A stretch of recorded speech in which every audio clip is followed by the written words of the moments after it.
નમસ્કાર તાલીમાર્થી મિત્રો. ઔદ્યોગિક તાલીમ સંસ્થા રાજકોટથી હું આશિષ ગોરવાડિયા, ઇન્સ્ટ્રક્ટર એમ્પ્લોયબિલિટી સ્કિલ્સ. આજના સેશનમાં આપ સૌનું હાર્દિક સ્વાગત કરું છું. મિત્રો, આપણે લોકો શીખી રહ્યા છીએ સેમેસ્ટર 2માં topic 5.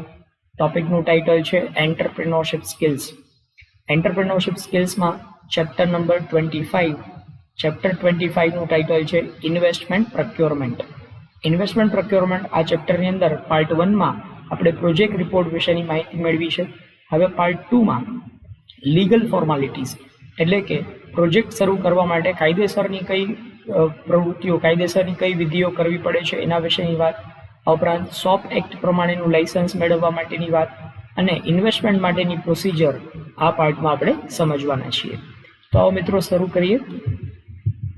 Legal formalities. Legal formalities એટલે કાયદેસરની ગતિવિધિ.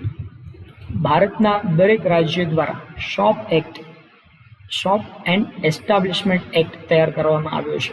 મતલબ કે તમારે કોઈ દુકાન શરૂ કરવી છે કે કોઈ ઉદ્યોગ શરૂ કરવો છે તો એના માટેનું રજિસ્ટ્રેશન કરવા માટેનો આ એક કાયદો તૈયાર કરવામાં આવ્યો છે. ગુજરાત રાજ્યમાં સન 1948માં મુંબઈની દુકાનો અને સંસ્થાઓનો અધિનિયમ અને સન 1963માં ગુજરાત દુકાન અને સંસ્થાઓના અધિનિયમ હેઠળ દરેક દુકાન અને વેપારી સંસ્થાઓએ પોતાના વેપારની નોંધણી સરકારી કચેરીઓ જેવી કે ગ્રામ પંચાયત, નગરપાલિકા કે મહાનગરપાલિકામાં આ નોંધણી કરાવવી ફરજિયાત છે. શોપ એક્ટમાં નોંધણી કરાવવા માટે નગરપાલિકા, મહાનગરપાલિકાની ઓફિસમાંથી રજિસ્ટ્રેશન કે રિન્યુઅલ ફોર્મ મેળવી તેમાં યોગ્ય વિગતો ભરી અને ઓફિસમાં જમા કરાવવાનું રહે છે. ફોર્મ જમા થયા બાદ નગરપાલિકા, મહાનગરપાલિકાના અધિકારી જાતે તપાસ માટે નોંધણીકર્તાના ધંધાના સ્થળની મુલાકાત લે છે અને બધી વિગતો તમે જે ફોર્મમાં દર્શાવી છે એ વિગતો ખરી છે કે નહીં એની ચકાસણી કરવામાં આવે છે અને ત્યારબાદ જો દરેક વિગતો સંતોષકારક દેખાય તો એમાં શોપ એક્ટ પ્રમાણે તમારી નોંધણી થઈ જાય છે. આ નોંધણી કામકાજ કે કાર્ય શરૂ કર્યાના 30 દિવસમાં જ કરવી ફરજિયાત હોય છે. મતલબ કે 30 દિવસની અંદર આ નોંધણીનું કાર્ય પૂર્ણ થતું હોય છે. ત્યારબાદ the objective of shop act, મતલબ કે આ જે શોપ એન્ડ એસ્ટાબ્લિશમેન્ટનું રજિસ્ટ્રેશન આપણે કરાવીએ છીએ તો આ રજિસ્ટ્રેશન કરાવવાનો હેતુ શું છે, આ રજિસ્ટ્રેશન ન કરાવીએ તો શું નુકસાન થાય અથવા તો રજિસ્ટ્રેશન કરાવીએ તો આપણને શું ફાયદો થઈ શકે. તો શોપ અધિનિયમના હેતુઓ દુકાનો, વ્યાપારી સંસ્થાઓ કે વ્યાપાર સાથે સંકળાયેલી પેઢીઓમાં નોકરી કરતા કામદાર અને નોકરીદાતા માટેની કાનૂની જવાબદારીઓ અને હક્કો પૂરા પાડે છે. મતલબ કે જો આ શોપ એક્ટ પ્રમાણે નોંધણી થઈ હશે તો કાયદેસર રીતે તમારી દુકાન ચાલુ છે અથવા તો તમારો ધંધો છે કાયદેસર રીતે ચાલુ છે એ સાબિત કરી શકાય અને આ બિઝનેસ ચલાવવા માટે જે કંઈ પણ કામદારોને કામે રાખવામાં આવ્યો હોય એ કામદારોને પણ કાયદેસરના હક મળવા પાત્ર રહે છે. આ અધિનિયમ દરેક વ્યાપારી એકમમાં કાર્યરત હોય તેવા પગાર લેતા હોય કે ન લેતા હોય પણ ધંધા સાથે સંકળાયેલા હોય તેવા નોકરીદાતાના કુટુંબીજન સિવાયના તમામ લોકોને લાગુ પડે છે. મતલબ કે તમે કોઈ દુકાનની અંદર કે કોઈ ધંધાકીય એકમમાં કામ કરો છો, પગાર લેતા હોય કે પગાર ન લેતા હોય તેમ છતાં પણ શોપ એક્ટના જે નિયમો છે એ નિયમ પ્રમાણે તમને એમાં સહાયતા મળવી એ જરૂરી હોય છે. આ નિયમમાં નીચે મુજબના નિયમ આપવામાં આવેલા છે. પ્રતિદિન અને પ્રતિ સપ્તાહ કામના કલાકો કેટલા રહેવા જોઈએ એના માટેના નિયમો આપેલા છે. મતલબ કે શોપ એક્ટ પ્રમાણેનું રજિસ્ટ્રેશન થયું છે તો પ્રતિદિન કેટલા કલાક કામ કરવું એ એક્ટમાં લખેલું જ છે. તમે કામદારો પાસેથી એના કરતાં વધારે કલાક કામ લઈ શકશો નહીં. ઉપરાંત કાર્ય સમય, વિસ્તાર, આરામનો સમયગાળો કેટલો રહેવો જોઈએ, કામ શરૂ કરવાના અને કામ બંધ કરવાનો સમય કેટલો હોવો જોઈએ, રજા વિશેના નિયમો પણ એમાં લખવામાં આવેલા છે. કયા દિવસો રાષ્ટ્રીય તહેવારો કે ધાર્મિક રજાઓ આપવી જોઈએ એના વિશેનું પણ એમાં નિયમોમાં ઉલ્લેખ કરવામાં આવેલો છે. ઓવરટાઈમનું વર્ક લેવામાં આવે તો એની ઉપર કેટલો પગાર આપવો જોઈએ એના વિશેનું માર્ગદર્શન પણ આ શોપ એક્ટમાં આપેલું છે, જેથી કરીને કારીગરોની સાથે અન્યાય ન થાય. ત્યારબાદ બાળકો, યુવાનો અને મહિલાઓ માટે રોજગારના નિયમો, બાળકોની પાસેથી કામ લઈ શકાશે કે નહીં, યુવાન લોકોને કયા પ્રકારનું કામ સોંપી શકાશે, મહિલાઓ પાસેથી કેવા પ્રકારનું કામ લઈ શકાશે, આના માટેના નિયમો પણ એની અંદર આપવામાં આવેલા છે.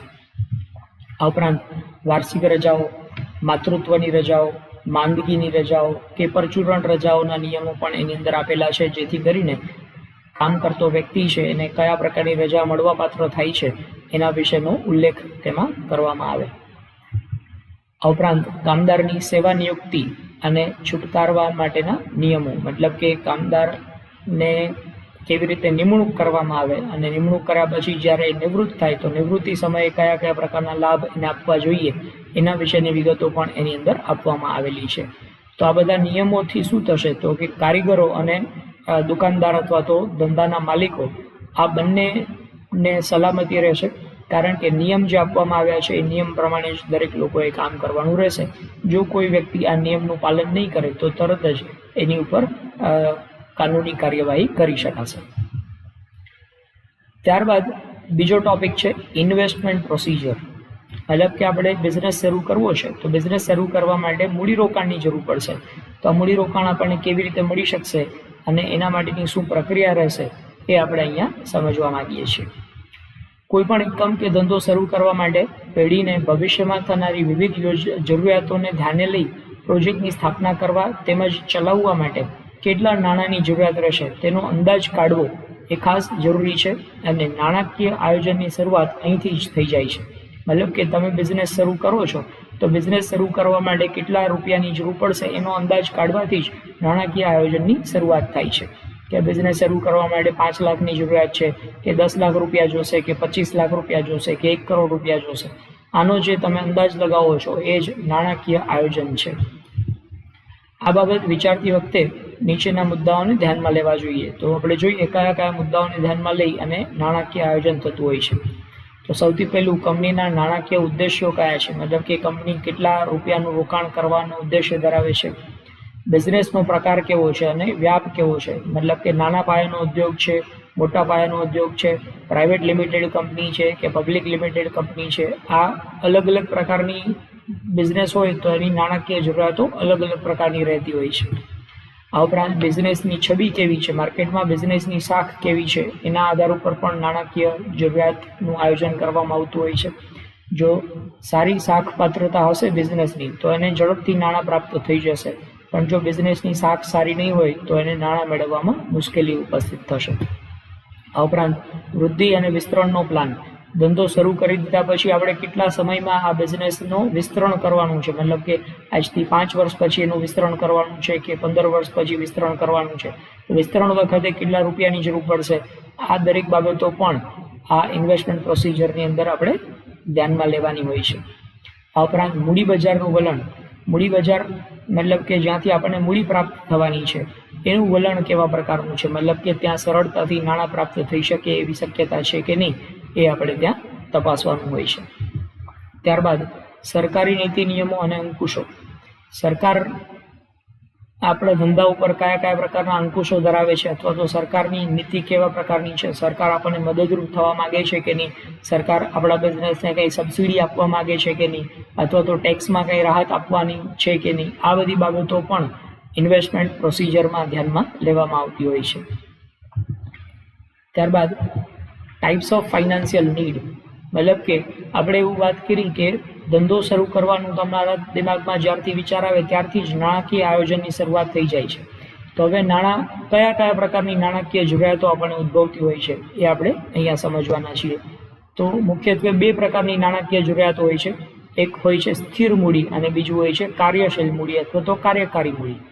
તો આ સ્થિર મૂડી એટલે કે ઇંગ્લિશમાં એને કહેવાય ફિક્સ્ડ કેપિટલ. તો લાંબા ગાળાની જે સ્થાયી, ટકાઉ અને જંગમ મિલકતો કે અસ્કયામતો ખરીદવા માટે જે મૂડીની જરૂરિયાત ઉપસ્થિત થાય આ પ્રકારની મૂડીને ફિક્સ્ડ કેપિટલ તરીકે ઓળખવામાં આવે છે. દાખલા તરીકે બિલ્ડિંગ ખરીદવા માટે, મશીન ખરીદવા માટે, ફર્નિચર ખરીદવા માટે જે મૂડીની જરૂરિયાત હોય આ ફિક્સ્ડ કેપિટલ, કારણ કે એમાં એક વખત રોકાણ કરી દીધું પછી લાંબા સમય સુધી એ નાણાં એમાં રોકાયેલા રહેશે, એને તમે તાત્કાલિક પરત મેળવી શકતા નથી. તો અહીંયા જે મૂડી રોકાણ થયું એને ફિક્સ્ડ કેપિટલ કહેવાય છે. તેમાં જમીન ખરીદવા માટે, મશીન ખરીદવા માટે, બિલ્ડિંગ ઊભી કરવા માટે, શેડ ઊભો કરવા માટે કે બીજા કોઈ પણ ઇક્વિપમેન્ટ્સ, વાહનો, ફર્નિચર જેવી જંગમ મિલકતો ખરીદવા માટેના રોકાણ માટેનો ખર્ચ છે એનો પણ સમાવેશ આની અંદર થાય છે. બિઝનેસનો પ્રકાર અને વ્યાપ આ મૂડીના કદની માત્રાને નક્કી કરે છે. મતલબ કે જો નાના પાયાનો ઉદ્યોગ હોય તો એવા સંજોગોમાં ફિક્સ કેપિટલની જરૂરિયાત ઓછી રહેશે, પણ મોટા પાયાનો ઉદ્યોગ હશે તો એમાં ફિક્સ કેપિટલની જરૂરિયાત વધારે રહેશે. આ મિલકત નક્કી કરેલા વર્ષો સુધી આવક અને નફો રળી આપે છે. દાખલા તરીકે તમે બિઝનેસમાં એક મશીન ખરીદો છો તો મશીન કેટલા વર્ષ ચાલશે એનું અંદાજિત આયુષ્ય હોય. માનો કે મશીન 10 વર્ષ ચાલવાનું છે કે 15 વર્ષ ચાલવાનું છે, તો એનો મતલબ એવો કે એક વખત તમે એમાં મૂડીરોકાણ કર્યું તો 15 વર્ષ સુધી તમને નફો રળી આપશે. 15 વર્ષ પછી તમારે એને બદલાવવું પડશે. ત્યારબાદ બીજા પ્રકારની જે જરૂરિયાત છે એ છે વર્કિંગ કેપિટલ, જેને ગુજરાતીમાં કાર્યકારી મૂડી અથવા તો કાર્યશીલ મૂડી તરીકે ઓળખવામાં આવે છે. આ પ્રકારની મૂડી છે ટૂંકા ગાળાની જરૂરિયાત દર્શાવે છે. ટૂંકા ગાળાની મિલકતો ખરીદવા માટે જે મૂડી રોકાણ થાય એને વર્કિંગ કેપિટલ કહેવાશે. ટૂંકા ગાળાની મિલકતોમાં રો મટીરિયલ ખરીદવા માટે, લોન પેટે લીધેલા નાણાં છે એનું વ્યાજ ચૂકવવા માટે, ગ્રાહકોને ઉધાર વેચાણ કરવા માટે, ઉત્પાદન કે વહીવટી ખર્ચાઓ ચૂકવવા માટે, કર્મચારીઓના પગાર કે વેતનની ચૂકવણી માટે, લાઇટ પાણી બળતણના ખર્ચા ચૂકવવા માટે, ભાડું ચૂકવવા માટે, ટેક્સ ચૂકવવા માટે, રિપેરિંગ કે મેન્ટેનન્સના ખર્ચાઓ ચૂકવવા માટે, જાહેરાતનો ખર્ચ કરવા માટે, યંત્રોનો ઘસારો ચૂકવવા માટે, રોજબરોજના પરચુરણ કામકાજ છે એના માટેના જે ખર્ચાઓ છે આ ખર્ચા ચૂકવવા માટે જે મૂડીની જરૂરિયાત હોય એ મૂડી છે એને વર્કિંગ કેપિટલ તરીકે ઓળખવામાં આવે છે. આ મૂડીની માત્રા બિઝનેસના પ્રકાર ઉપર, ઉત્પાદન કેપેસિટી ઉપર, ઉત્પાદનનો સમય કેટલો રહે છે, વસ્તુની ખરીદ વેચાણ કરવા માટે નક્કી કરવામાં આવેલી શરતો છે, આ બધી બાબતો ઉપર કાર્યશીલ મૂડીનો આધાર રહે છે. મતલબ કે જો ઉત્પાદન કેપેસિટી ઓછી હોય તો કાર્યશીલ મૂડીની જરૂરિયાત ઓછી રહેશે, પણ ઉત્પાદન કેપેસિટી વધારે હોય તો વધુ રો મટીરિયલની જરૂરિયાત પડે, વધુ રો મટીરિયલની જરૂરિયાત પડે તો કાર્યશીલ મૂડીની જરૂરિયાત પણ વધારે પડે. એવી જ રીતે વસ્તુનું વેચાણ તમે કેવી રીતે કરો છો? જો ઉધાર વેચાણ કરતા હોય તો કાર્યશીલ મૂડીની જરૂરિયાત વધારે રહેશે, પણ જો રોકડેથી જ વેચાણ થતું હોય તો કાર્યશીલ મૂડીની જરૂરિયાત ઓછી રહેશે. આમ અલગ અલગ બાબતો ઉપર કાર્યશીલ મૂડીની જરૂરિયાતોનો આધાર હોય છે. ટ્રેડિંગ કંપનીને ઉત્પાદિત કંપની કરતાં વધારે કાર્યશીલ મૂડીની જરૂર પડે છે. આ રોકાણ રોકડ કે બિનરોકડના સ્વરૂપમાં ચક્રીય રીતે થતું રહેતું હોય છે. ત્યારબાદ પ્રિલિમિનરી અને પ્રી ઓપરેટિવ એક્સપેન્સીસ. પ્રિલિમિનરી એટલે કે પ્રાથમિક ખર્ચાઓ અને પ્રી ઓપરેટિવ એટલે કે ધંધો શરૂ થાય એ પહેલાં જે ખર્ચાઓ કરવાના રહે છે એને પ્રી ઓપરેટિવ એક્સપેન્સીસ કહેવાય છે. આ પ્રકારના ખર્ચ ધંધાની શરૂઆતમાં એક જ વખત કરવા પડતા હોય છે. મતલબ કે ધંધો શરૂ કર્યો એના પહેલાં તમે જે ખર્ચાઓ કરો છો, દાખલા તરીકે મિલકત કે ધંધાનું રજિસ્ટ્રેશન કરવા માટેનો ખર્ચો થાય, લાઇસન્સ મેળવવા માટેનો જે ખર્ચો થાય છે, બેંક લોન માટેનો જે ખર્ચો થાય, વીજળીની લાઈન નખાવવા માટેનો જે ખર્ચો થતો હોય, પ્રોજેક્ટ રિપોર્ટ તૈયાર કરવાનો ખર્ચો જે થતો હોય, આ બધા બિઝનેસ શરૂ કરતા પહેલા એક જ વખત કરવામાં આવે છે. વારંવાર આ ખર્ચાઓ થતા નથી. દાખલા તરીકે રજિસ્ટ્રેશનનો ખર્ચો તો એક વખત રજિસ્ટ્રેશનની ફી ચૂકવી દીધી તો વારંવાર કંઈ રજિસ્ટ્રેશન કરવાનું હોતું નથી. લાઇસન્સ મેળવવા માટેની ફી એક વખત ચૂકવી તો વારંવાર કંઈ લાઇસન્સની ફી ચૂકવવાની હોતી નથી. તો આમ બિઝનેસ શરૂ કરતા પહેલા એક વખત જે ખર્ચા કરવામાં આવે છે આ ખર્ચા પ્રિલિમિનરી અને પ્રી ઓપરેટિવ એક્સપેન્સ તરીકે ઓળખવામાં આવશે. આ ઉપરાંત provisions for contingency expenses. Contingency એટલે આકસ્મિક ખર્ચાઓ માટેનું પ્રોવિઝન, એટલે કે એના માટે અલગ એક રકમનું ફંડ તૈયાર કરવામાં આવે જેથી કરીને આવી કોઈ આકસ્મિક જરૂરિયાતો ઉદ્ભવે તો તરત જ એ જરૂરિયાતોનો સામનો કરવા માટે, જરૂરિયાતોને પૂરી કરવા માટે તમે એ ફંડમાંથી નાણાં મેળવી શકો. તો ઉપરના ત્રણેય ખર્ચ જે સમયના પ્રવર્તમાન બજારના અભ્યાસ ઉપરના તારણો ઉપર હોય છે. મતલબ કે આગળ જે વાત કરી વર્કિંગ કેપિટલ, ફિક્સ કેપિટલ અને પ્રિલિમિનરી એક્સપેન્સીસ, એનું તો તારણ આપણે મેળવી શકીશું, પરંતુ અલગ પ્રકારના ખર્ચાઓ કે જે ખર્ચાઓનો અંદાજ નથી હોતો, અહીંયા ઉપર જે 3 પ્રકારના ખર્ચાઓની વાત કરી એ ખર્ચનો તમે અંદાજ મેળવી શકશો, પરંતુ આ ત્રીજા પ્રકારના ખર્ચાઓ છે એ અંદાજિત હોતા નથી. કોઈ કારણસર પ્રોજેક્ટની સ્થાપના કે ઉત્પાદન સમયસર ન થઈ શકે અથવા તો અન્ય કોઈ પણ કારણસર અંદાજિત ખર્ચમાં વધારો થાય તેને સંતુલિત કરવા માટે પ્રોજેક્ટ રિપોર્ટમાં આવા આકસ્મિક ખર્ચની જોગવાઈ છે એ પણ રાખવી પડતી હોય છે. આ ખર્ચની માત્રા સાધારણ રીતે કુલ યોજનાના ખર્ચના 10% જેટલી રાખવામાં આવે છે. મતલબ કે કુલ યોજનાના 10% જેટલું તો રિઝર્વ રાખી મૂકવામાં આવે જેથી કરીને આકસ્મિક જરૂરિયાતના સંજોગોમાં એ રિઝર્વમાંથી તમે નાણાં મેળવી શકો. ત્યારબાદ મેથડ ઓફ રેઇઝિંગ કેપિટલ. હવે આપણે નાણાંની જરૂરિયાત કેટલી રહેશે એનો અંદાજ મેળવી લીધો. હવે નાણાં ક્યાંથી આપણને મળી શકશે એના વિશેની વાત કરીએ છીએ. તો કોઈ પણ ઉદ્યોગ, કંપની કે એકમ તેના વાણિજ્યિક હેતુ માટે નાણાંના અલગ અલગ સ્ત્રોતમાંથી નાણાં મેળવી શકતું હોય છે. તેનો આધાર ઉદ્યોગ કે કંપનીના પ્રકાર પર રહેલો છે. દાખલા તરીકે નાના પાયાનો ઉદ્યોગ હોય તો બેંક લોનમાંથી એને નાણાં મળી શકે, પરંતુ મોટી કંપની હોય, દાખલા તરીકે તમે પબ્લિક લિમિટેડ કંપની સ્થાપના કરવા માંગો છો તો એમાં બેંક લોનને બદલે શેર બહાર પાડીને નાણાં મેળવવામાં આવતા હોય છે. તો આમ કયા પ્રકારની કંપની છે, કયા પ્રકારનો ઉદ્યોગ છે, એના આધાર ઉપર નાણાકીય સ્ત્રોત નક્કી થતા હોય છે. આ વખતે ઉછીના લીધેલા નાણાંઓ મૂડી વધારવા માટેના સ્ત્રોત છે. જો એકમ કોઈ વ્યક્તિગત માલિકી કે પાર્ટનરશિપ ધરાવતું હોય, નાના કદનું હશે, તો એવા સંજોગોમાં મૂડી વધારવાની તક મર્યાદિત હોય છે. તેઓ પોતાના બિઝનેસના વિકાસ માટે નાણાકીય સ્ત્રોતમાં અલગ અલગ સ્ત્રોતનો ઉપયોગ કરી શકે, જેમ કે પોતાની બચતમાંથી મૂડીરોકાણ કરી શકાય, મિત્રો કે સગા સંબંધી પાસેથી લોન મેળવી શકે, અથવા તો ફાઇનાન્સ કંપનીઓ પાસેથી લોન મેળવી શકે, કોમર્શિયલ બેંક પાસેથી લોન મેળવી શકે. તો આ નાના પાયાના ઉદ્યોગ માટેના મૂડી સ્ત્રોતની વાત થઈ. આ ઉપરાંત જો લોન મેળવવી હોય તો એના વિશેની વાત કરીએ.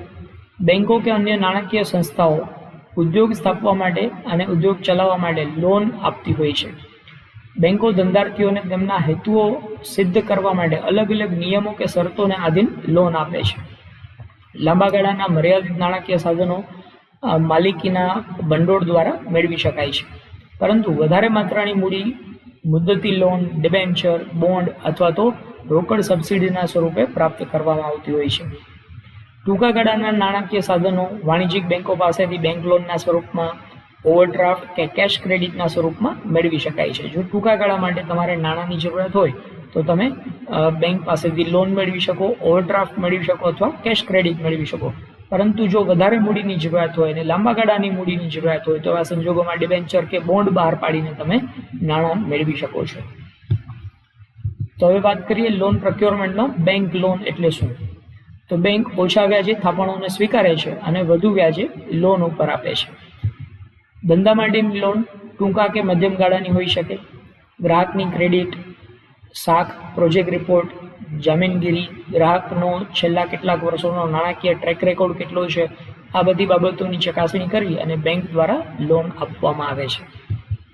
લોનના નાણાં પરત આવે તે માટે બેંક ગ્રાહક પાસેથી સ્થાવર મિલકતોની જામીનગીરી લે છે. મતલબ કે તમારે લોન મેળવવી હોય તો લોનના બદલામાં કંઈક જામીનગીરી તરીકે રાખવું પડશે. દાખલા તરીકે તમારું મકાન છે કે કોઈ જમીન છે, આ વસ્તુને તમારે ત્યાં મોર્ગેજ રાખવી પડે, એટલે કે જામીનગીરી તરીકે રાખવી પડે છે. ત્યારબાદ છે બેંક ઓવરડ્રાફ્ટ. આ એક વિશેષ પ્રકારની લોન જ છે. વેપારી કે વ્યવસાય બેંકમાં કરંટ ખાતું એટલે કે ચાલુ ખાતું ધરાવતો હોય તો જ એને બેંક ઓવરડ્રાફ્ટની સુવિધા મળે છે. ઉદ્યોગ કે ધંધાના વિકાસ માટે ચાલુ ખાતામાં રહેલી જે જમા રકમ છે એ જમા રકમ કરતાં વધારાની રકમ ઉપાડવા માટેની જે તમને સુવિધા આપવામાં આવે. દાખલા તરીકે તમારા ખાતામાં આ ચાલુ ખાતું જે છે એની અંદર 5 લાખ રૂપિયા છે, પણ તમારી જરૂરિયાત 8 લાખ રૂપિયાની છે, તો વધારાના 3 લાખ રૂપિયા બેંકને તમે અરજી કરશો કે મને 3 લાખ રૂપિયાનો ઓવરડ્રાફ્ટ જોઈએ છે, એટલે તમારા ખાતામાં જે જમા 5 લાખ છે એના કરતાં વધારાની 3 લાખ રૂપિયાની રકમ ઉપાડવા માટે જો બેંક તમને મંજૂરી આપે તો તમને 3 લાખ રૂપિયાનો ઓવરડ્રાફ્ટ મળ્યો છે એમ કહી શકાય.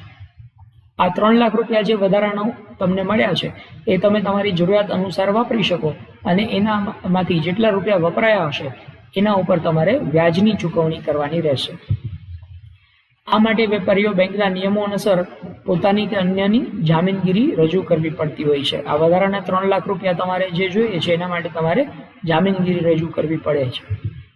આ પ્રકારે મંજૂર થયેલ ઓવરડ્રાફ્ટની મહત્તમ રકમમાંથી ઉપાડવામાં આવેલી રકમ પર જ વ્યાજ ચૂકવવામાં આવતું હોય છે. મતલબ કે 3 લાખ રૂપિયાનો તમને ઓવરડ્રાફ્ટ મળ્યો છે, પણ 3 લાખ તમે વાપર્યા નથી, તમે વાપર્યા છે માત્ર 1 લાખ રૂપિયા છે, તો તમારે વ્યાજ છે 1 લાખ રૂપિયા ઉપર જ ચૂકવવાનું રહેશે. બાકીના 2 લાખ રૂપિયા એ તમારા ખાતામાં એમને જમા પડ્યા રહેશે, એના ઉપર તમારે વ્યાજ ચૂકવવાનું રહેશે નહીં. ત્યારબાદ છે કેશ ક્રેડિટ. આ પણ એક પ્રકારની લોનની જ વ્યવસ્થા છે. કેશ ક્રેડિટમાં વેપારી કે વ્યવસાયી ધંધાકીય હેતુ માટે તેમજ ધંધાના વિકાસ અર્થે ધંધામાં રહેલા માલ, સ્ટોક અથવા તો ઉઘરાણીને ધ્યાનમાં રાખી અને એના ઉપર જે ધિરાણ મેળવે છે, મતલબ કે તમે અહીંયા જામીનગીરી તરીકે શું રાખી શકો છો, તો કે કેશ ક્રેડિટમાં જામીનગીરી તરીકે તૈયાર માલનો સ્ટોક હોઈ શકે અથવા તો કાચા માલનો સ્ટોક હોઈ શકે. આને જામીનગીરી તરીકે રાખીને લોન મળી શકે છે.